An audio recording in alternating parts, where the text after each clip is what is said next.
안녕하세요. 나전장 이수자 양성근입니다. 오늘 소개할 작품은 육각 국화무늬 끊음질 원형 소반입니다. 작품 제목을 풀이하자면 주 무늬가 육각 국화무늬로 오로지 끊음질 기법으로만 장식한 원형의 소반입니다.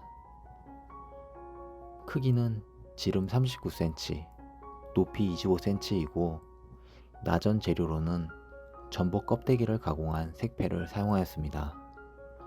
백골의 재료는 느티나무이고 오칠과 찹쌀풀을 섞은 호칠로 삼배를 감싸는 전통 기법으로 하도 작업을 진행하였습니다. 시문된 문양을 살펴보면 중앙에 목숨 숫자가 새겨져 장수의 의미가 담겨 있고 옆으로 69칸, 세로 16줄에 총 1104칸의 육각 국화무늬가 중앙을 향해 모이도록 끊음질하였습니다.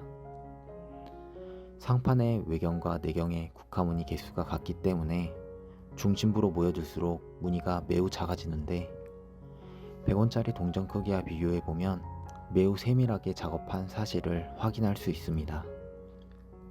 이 밖에 목슴수 글자 주위와 턱진 전에 원형을 따라 시문된 성틀 무늬는 끊김없이 이어져 있어 모든 일이 순조롭게 이어지길 바라는 뜻을 담고 있습니다. 나전 작업이 끝나면 그 위에 오칠을 칠하고 갈아서 자개를 드러내는데 이때 손끝으로 감각을 느끼며 연마해야 자개가 녹지 않습니다.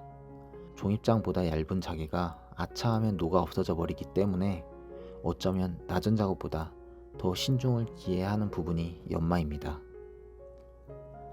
어느 정도 오칠이 자개를 덮으면 그 다음부터는 자개를 칼로 긁어 드러내는데 이때 잘못 긁으면 칠등에 상처가 나기 때문에 자개를 시문한 사람이 자개의 위치를 가늠하며 조심히 긁어내야 합니다. 이 과정을 수차례 반복하면 칠이 자개보다 높아져 자개가 박힌 듯 보이게 됩니다. 도자 기법 중에 해당 부분을 파서 다른 흙으로 채워 넣어 표현하는 상강 기법이 있습니다. 그 방법과 결과적으로 유사하지만 제작 과정을 본다면 칠기는 여러 번의 과정을 거쳐야 하기 때문에 더욱 까다로운 방법으로 진행되는 셈입니다. 이같이 오칠을 도포하고 건조해 연마를 수십 차례 반복하면서 수개월의 충분한 시간을 가지며 완성을 시킵니다. 현재 이 작품은 제 손을 떠나 좋은 주인을 찾아간 상태로 이렇게 남겨진 자료들로 소개하고 있습니다. 이 작품은 2017년에 완성되었는데 언제 시작했는지는 정확히 기억이 나지 않습니다. 다만 제가 통영에서 선생님 곁에서 작업한 사진을 보아 2009년 이후로 추정합니다. 보통 사람들이 작품을 만드는데 걸리는 시간을 궁금해하는데 그런 질문을 받으면 대답하기 애매한 이유가 칠기를 만들 때 그 작품 하나만 만들지는 않기 때문에 단정지어 시간을 말씀드리기 어렵다고 말합니다.